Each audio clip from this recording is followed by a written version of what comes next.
नमस्कार दोस्तों, मैं मनीष कुमार भोज आप सभी का अपने YouTube चैनल पहाड़ एजुकेशन में हार्दिक स्वागत करता हूं। दोस्तों, आज जो टॉपिक मैं आप लोगों के बीच लेके उपस्थित हुआ हूं उत्तराखंड के समसामय की घटना पर आधारित एक महत्वपूर्ण टॉपिक है जो आपके अपर पीसीएस और आपके जो वीडियो और पटवारी या कहें जो लेखपाल तमाम जो प्रतियोगिता परीक्षाएं अब आयोजित होने जा रही हैं वहां ये क्वेश्चन पूछे जा सकते हैं। आइए शुरुआत करते हैं। आज का जो टॉपिक है आप यहाँ पर देख पा रहे होंगे। तो आज हम बात करेंगे कैलाश मानसरोवर यात्रा जो पुनः प्रारंभ होने जा रही है, तो इसके बारे में हम समझेंगे क्या है क्या नहीं है। देखिए, भारतीय और चीनी अधिकारियों की मुलाकात हुई थी, तो इसके दरमियान बैठक हुई थी। तो कैलाश मानसरोवर यात्रा की अगर जब बात करते हैं तो वार्षिक यात्रा को फिर से शुरू करने के लिए दोनों देशों के बीच यहाँ पर समझौता ये किया गया है और इस समझौते को अंतिम रूप देने का कहीं ना कहीं प्रयास अब बहुत तीव्र गति से हो चुका है। अगर देखें, जो ये यात्रा रुकी हुई थी, जो लंबित हुई थी 2019 से, ये यात्रा अभी तक नहीं हो पाई क्योंकि ये यात्रा के दोनों देशों के बीच जो विवाद चल रहा था उसकी वजह से ये लंबित हुई थी। तो अभी हाल ही फिलहाल में अगर बात करें, चीनी और साथ ही और भारतीय अधिकारियों द्वारा ये कैलाश मानसरोवर वार्षिक जो तीर्थ यात्रा को शुरू करने के लिए एक कवायद शुरू की गई है। आप जैसे देख पा रहे होंगे, कैलाश मानसरोवर यात्रा 2025 की यात्रा पुनः प्रारंभ होगी। देखिए, कुछ प्रमुख बिंदु है, ये क्यों इस चर्चा में हाल फिलहाल में आ चुका है, इसको देखते हैं। तो घटनाक्रम के बारे में अगर हम बात करें, जैसे कि आप सभी को पता होगा कि कोविड महामारी जब आई थी तो 2019 में कोविड-19 महामारी और जिस तरीके से सीमाओं पर तनाव के कारण 2020 में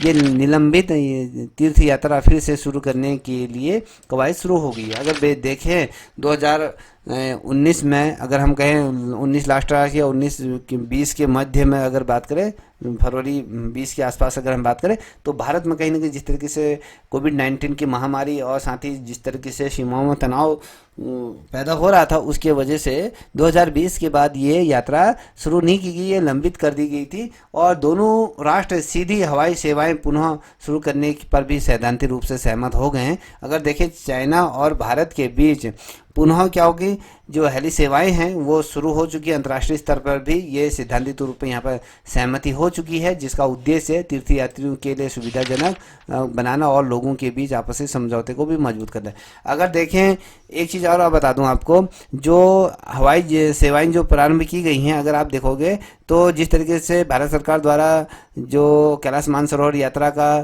जो नौसैनिक सौंदर्य का जो भ्रमण दृश्य दिखाने के लिए जो हेली सेवा प्रारंभ की गई थी, कैलाश मानसरोवर यात्रा हेली हवाई जहाज के माध्यम से किया जाएगा, जिससे कि हिमालय के भी नौसैनिक सौंदर्य का दीदार कहीं ना कहीं पर्यटक कर सकते हैं। तो इस उपलक्ष्य में अगर हम बात करें तो कहीं ना कहीं दोनों देशों के बीच ये वार्तालाप हो गई हैं और दोनों देशों में इसमें सहमति बन चुकी है, सैद्धांतिक स्वीकृति यहाँ पर प्राप्त हो चुकी है और दोनों देशों में क्या कहती है, जो ये हेली सेवा को मंजूरी मिल गई है। इसका उद्देश्य क्या है, तीर्थयात्रियों को और बेहतर सुविधाजनक चीज़ें सुविधा प्रदान करना और दोनों देशों के बीच आपसी समझौते को भी मजबूत करना है।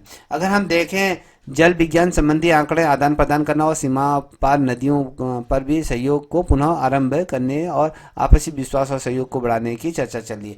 देखिए दोस्तों, अगर मैं बात करूँ, जल विज्ञान से संबंधित जो आंकड़े हैं, दोनों देश एक दूसरे से क्या करेंगे, उनको साझा करेंगे और सीमाओं पर जो नदियां बहती हैं उस पर भी सहयोग करेंगे। दोनों देशों आपस में ये चीज़ें करने के लिए पुनः क्या हो, समझौता हो गया, आरंभ हो चुका है और आपसी विश्वास भी दोनों देशों के, चाइना और भारत के बीच आपसी सौहार्द बढ़ेगा और कहीं ना कहीं सहयोग की भावना भी कहीं ना कहीं प्रबल होगी। तो इसके लिए ये चर्चाएं प्रबल चल रही हैं। अगर हम देखें 2025 में भारत और चीन के बीच अगर राजनीति संबंधों की 175वीं वर्षगांठ ये होगी। अगर आप देखोगे कि भारत और चीन के बीच जो राजनीति संबंधों की इस वर्ष कौन सी वर्षगांठ बनाई गई है, तो आपको ये पता होना चाहिए 25वीं वर्षगांठ इस बार बनाई गई है। जो यात्रा, अगर मैं कहूँ, जो यात्रा जैसी पहलुओं के लिए माध्यमों से संबंध को फिर से मजबूत करने के लिए कहीं ना कहीं बेहतर अवसर ये हमें दिया गया है, याद रखिएगा। अब बात करेंगे कैलाश पर्वत की। अगर हम बात करें दोस्तों, कैलाश पर्वत की अगर बात है, ये तिब्बत में स्थित काली चट्टान से बने हीरे के आकार की ये चोटी है। अगर आप इस पर्वत माला को देखोगे, कैलाश पर्वत चोटी को देखोगे तो ये कहीं ना कहीं तिब्बत में ये स्थित है और काली चट्टान के रूप में हम इसको जानते हैं और ये हीरे के आकार की ये चोटी के रूप में मानते हैं इसे। और भारत में प्रति वर्ष जून और सितंबर के बीच उत्तराखंड के लिपुलेख दर्रे से अगर हम बात करें, साल था 1991 से, और सिक्किम में नाथुला दर्रा की अगर बात करें 2015 के माध्यम से कैलाश यात्रा की जाती थी, प्रारंभ की जाती का ये आयोजन किया जाता है KMY के माध्यम से इसे किया जाता था यात्रा को। जैसे मैं कहूँ अगर कैलाश मानसरोवर यात्रा का आयोजन किया जाता था, ठीक है। अगर हम देखें लिपुलेख दर्रा से अगर हम बात करें 1981 से, और सिक्किम की अगर बात करें, सिक्किम से नाथुला दर्रे की अगर बात करें 2015 से क्या हुआ था, ये जो कैलाश मानसरोवर यात्रा का आयोजन किया गया था। और कैलाश पर्वत की ऊंचाई की अगर हम बात करें तो इसकी समुद्र तल से ऊंचाई अगर हम बात करें 6638 किलोमीटर की मीटर की ऊंचाई पर ये स्थित है। क्वेश्चन पूछा जाएगा कि समुद्र तल से कैलाश पर्वत की ऊंचाई कितनी है, तो 6638 मीटर की ऊंचाई पर है। इसे हिंदू, चाहे हम हिंदू, बौद्ध, जैन धर्म और बौनों की अगर कहें तिब्बत का ये स्वदेशी धार्मिक क्या है, ये पवित्र स्थल माना जाता है, पवित्र शिखर इसे माना जाता है, याद रखिएगा। और तिब्बती बौद्धों के लिए अगर कहें तो ये कैलाश ब्रह्मांडी धुरी है और मेरू पर्वत जिसे हम कहा जाता है, और स्वर्ग और पृथ्वी को जोड़ने वाला ये पर्वत के रूप में भी इसे माना जाता है, इसे मान्यता दी जाती है। और हिंदू धर्म में अगर देखें भगवान शिव और पार्वती का ये निवास स्थान के रूप में आपको कैलाश पर्वत के रूप में माना जाता है।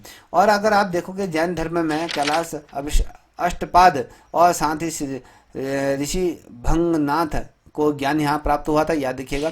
और कैलाश पर्वत को पृथ्वी का आध्यात्मिक केंद्र माना जाता है, तो याद रखिएगा कि कैलाश पर्वत को पृथ्वी का कौन सा केंद्र माना जाता है, तो आध्यात्मिक केंद्र के रूप में माना जाता है।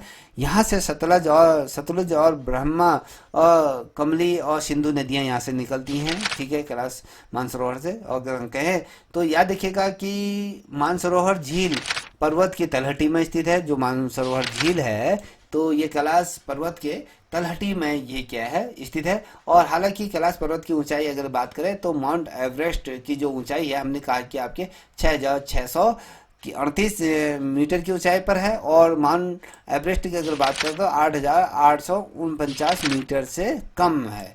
फिर भी इस पर चढ़ाई नहीं की जा सकती। अगर हम देखें तो ऐसा कौन सा पर्वत श्रृंखला है जिसमें चढ़ाई नहीं की जाती, तो यो कैलाश मानसरोवर है, ठीक है। अगर हम बात करें इस पर चढ़ाई नहीं की जाती, इसको अगर हम कहें पवित्र मानते हैं तो इस कारण इस पर चढ़ाई नहीं की जाती। इसका महत्व अगर देखें, कैलाश पर्वत श्रेणी को अगर देखें तो कहीं ना कहीं पार्वती और शिव का निवास स्थान माना जाता है। तो इस पर्वत पर क्या की जाती है, चढ़ाई नहीं की जाती है। और इस प्रकार को कोई चढ़ाई की जाती है तो उसको प्रतिबंधित किया जाता है, प्रतिबंधित है इस क्षेत्र में चढ़ाई करने के लिए सख्त मनाही है। तो ओवरऑल ये हाल फिलहाल में ही चर्चा का विषय बना था, तो इसलिए मैंने आपके सामने रखा। तो ये वीडियो कैसी लगी निश्चित रूप में कमेंट करके बताइएगा दोस्तों। इसी तरीके से निरंतर मैं वीडियो आपके सामने लेते रहूँगा। अगर आपको अच्छी लगी हो तो इस चैनल को भी लाइक शेयर सब्सक्राइब करें, साथ ही अपने दोस्तों को साझा करें। तब तक के लिए इतना ही। जय हिंद, जय भारत, जय उत्तराखंड।